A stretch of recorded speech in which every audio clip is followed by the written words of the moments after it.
I want to talk about game developers and how lazy they've gotten in recent years.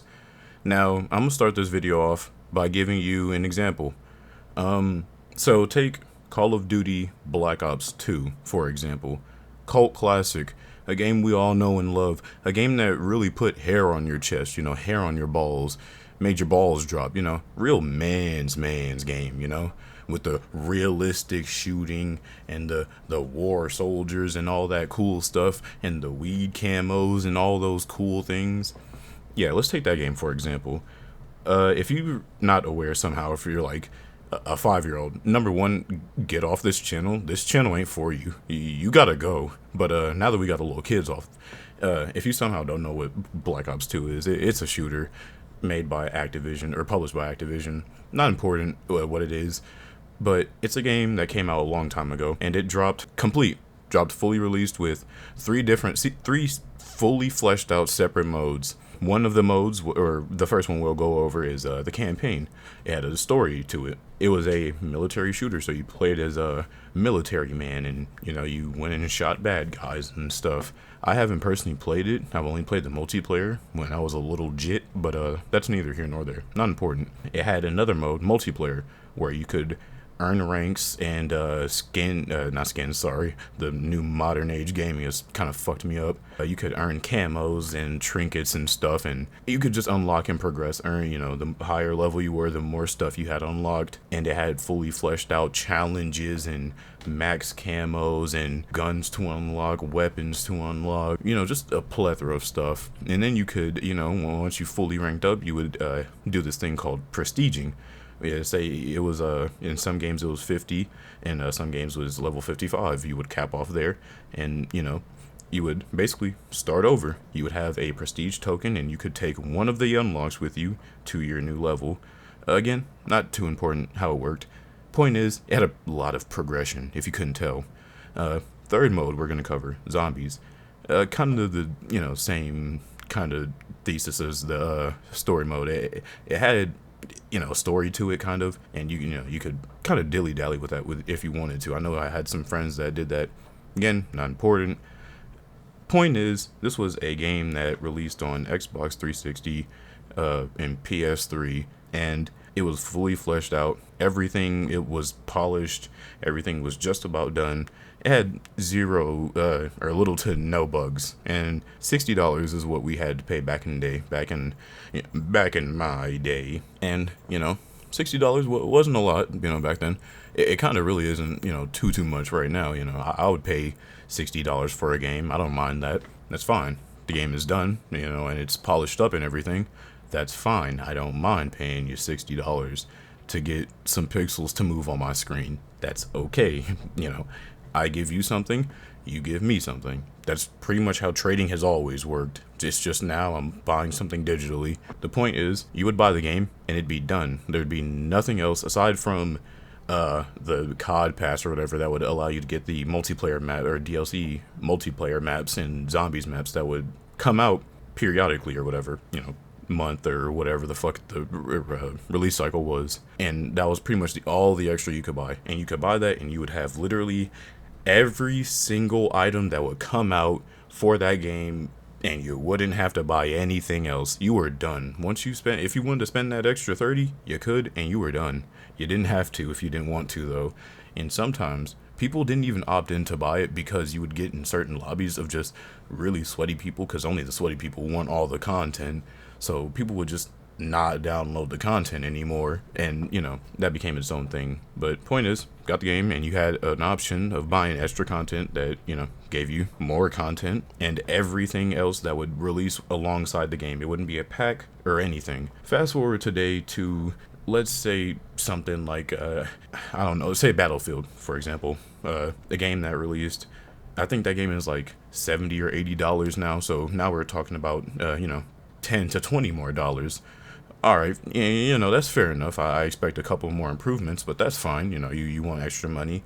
I'm pretty sure you're gonna add some extra stuff into the game for me to make it worth my while. And no, they've been doing the same shit basically that they've been doing for the past 10 years. So, now you're wondering, okay, how, what are they doing? Nothing. Not really much of anything, honestly. Because, yeah, that game Battlefield that released, like, say if it released today, it would be in a more buggy state than the Battlefield that released 10 fucking years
in terms of like these broken games.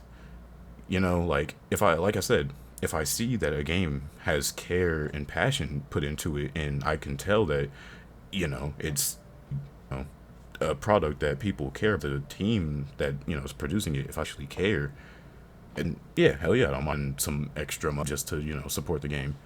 But at the same time, if Activision's coming out with the new Call of Duty, you're not supposed to pre-order the digital deluxe edition, dude. You know that shit's not going to be finished. You know you're not getting all the content.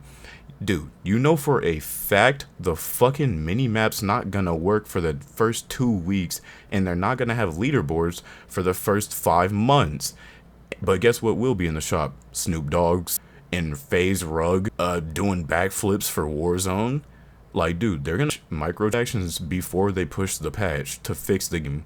Like, that invincibility to deal with. They're gonna fucking put Courage the Cowardly Dog into the fucking game before you get that fucking 120 patch on Xbox. Shit like that. And for some reason, people are still in the fucking Warzone store dropping $45 for one in because it gives them a slight advantage in the dark. Like, this is the reason why these developers can get away with this shiesty ass shit. Like, y'all gotta stop buying this shit. It's just no way around it. But I really want to focus on not the people buying the games, but the people making the games. Because, like, holy shit, yeah, they can't get away with it if we them. But dude, some of this shit is deplorable, man. Like, the Baldur's Gate, the new Baldur's Gate that came out. I'm gonna throw up the tweet if I can find it, if not games, I guess. And he tweeted something along the lines to like sum it up. He was like, basically, you shouldn't use Baldur's Gate as like a common ground of be in terms of production and like stuff. Basically saying that just because this game dropped, with no flaws, and it was like $60, and it works and stuff, and it has a lot of physics, and it's really complex and stuff. Yeah, just because it's like fully finished game with a lot of features and it's really good, you shouldn't hold standard. And I'm like, dude, well, what do you mean? Yes, I should hold you to that standard, because if this studio can this, I know for a fact that Blizzard can make the VE game mode that promised everyone like years ago. If I can see that the team that made Baldur's Gate did all that shit in the game did do, if I see that they can do that, I know for a fact that the people over at Sledgehammer can make a call where when you load in, the mini map in the board actually shows up and you can actually use your score streaks properly. Like, it's not that hard to comprehend. Like, if the people that can release it in a finished state, completely with no bug, perfect optimized, no problems, groundbreaking new features and feats, new engines, all polished up and dandy, ready for you to play with no trouble logging onto the server, no problem making your character, no problem up with your team, no problems making this or signing in. Just a flawless game that has no problems and is perfect and literally just actually works. Gate. They're saying that and expect that for every game. We shouldn't. And people like, no, you're wrong. And every game you have your name attached to, I will not be buying, because say you shouldn't be trying to sell me a game if you don't care about it. Since you're saying that, that's an unreasonable standard, since it's too hard. Maybe you shouldn't be in the fucking game development industry. I'm not a game developer. Obviously, I don't know how hard it is, but apparently, if these people can do it, and all it does is just take a little bit of time and effort, I'm sure anyone can, Like, they're not doing impossible stuff. I'm pretty sure if you literally asked them how they did that, they'd probably just fucking tell you, my guy. You don't have to be so about it. Like, anything that guy has his names to, I'm not buying, because you're just lazy. That's all that shows me. You're just lazy, don't want games. You just want my money, which you're not gonna get. So, good shit, I guess. Fantastic for you, stupid. I don't understand these developers that say these things or that just get upset whenever a game is actually good and people like it. Developers were doing the same thing with Elden Ring. They were like, well, Elden Ring isn't that good. I think one developer even was like, he was talking about how weird the UI is, or like the font or something. Like, just really nit games, and you're bad at developing games and you're lazy. That's all you had to say, man. No one cares. Like, we need to just hold these developers at a higher standard if we're going to be giving them money. I legitimately only buy games I feel are worth my money. And honestly, some of the games I'll be playing deserve my money, but they're fake because I can give them money. Like, it's how I don't mind just giving people my money. If you are able to give me a good product, I do not mind giving you whatever amount of money. Well, I'm not gonna say whatever amount of money, but whatever I think is reasonable for what you put in. Like you all know of Cyberpunk, and for me, I had just about I had very few problems with that game in terms of bugs and stuff. One, I already talked about this in my other video. Go watch that because it's really good and you'll love it. But the only problem I had was that I couldn't get past this one part, but all I had to do was I'll still never to this day understand exactly how no one could run the game on anything. I don't know what parallel universe they were living in or what toaster running shit off of, but I don't know. Maybe you guys checked, because some of the shit that's another video in itself. But I was willing to give that game like extra money before it came out. Like, I was willing to do like the digital deluxe edition, but it didn't have one. So I was like bummed out because I knew the game was gonna be good. And guess what? When it dropped, I immediately sunk like 60 hours into it. Now I'm at like 125, 130 hours, and I sink more into it. I'm not even done with my playthrough yet. But the point is, and they're about the DLC, which I'm hyped for, which I don't mind spending money on. It's a favorite game ever. It just is. Like, I love that game. But that's neither here nor there. Sorry about that little side rant on my favorite game. The point is, people like me that are willing to quite literally, like, I would actually drop $100 on the game if I felt like it was going to be good. Because you have people that spend 2, 3, 4, 5, 6, 7, $800 on Fortnite. And it's like, there's people out here with $100 Fortnite lockers, And it's like, all you have to do is just make a game. At least make a game that's appealing, Like, that's what do that. I think these developers just see these games making hella money with like the in-game shops, but they don't see that the games are making that money also because the game is fun. Look at Rogue Company. You guys probably don't even know what that game is. I said Rogue Company, and like most of you were like, huh? What?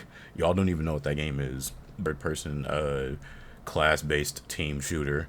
Not important. That game had pretty decent cosmetics, I'd like to say. If I was into the game, I would buy some cosmetics for sure. I'd not. But it's just not a very fun game to me.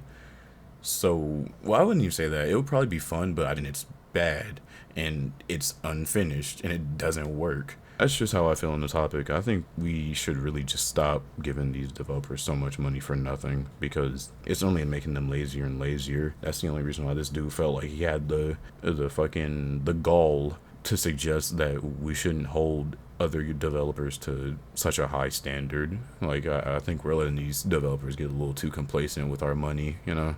We gotta kind of fix that. We gotta stop supporting that. That's how I feel. If y'all liked the video, leave a like. If y'all disliked the video, leave a dislike. I'm also gonna release a video talking about EDP, so that'll be fun. Catch y'all on the next one. Peace.